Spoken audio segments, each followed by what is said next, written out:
ನೆಡೆಯ ಭಜೆಯಲು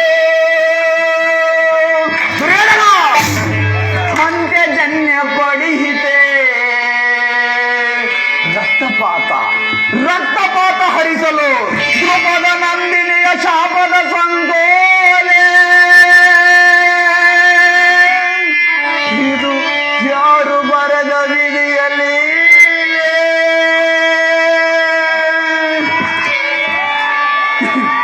ಇವನು ಶಕುನಿ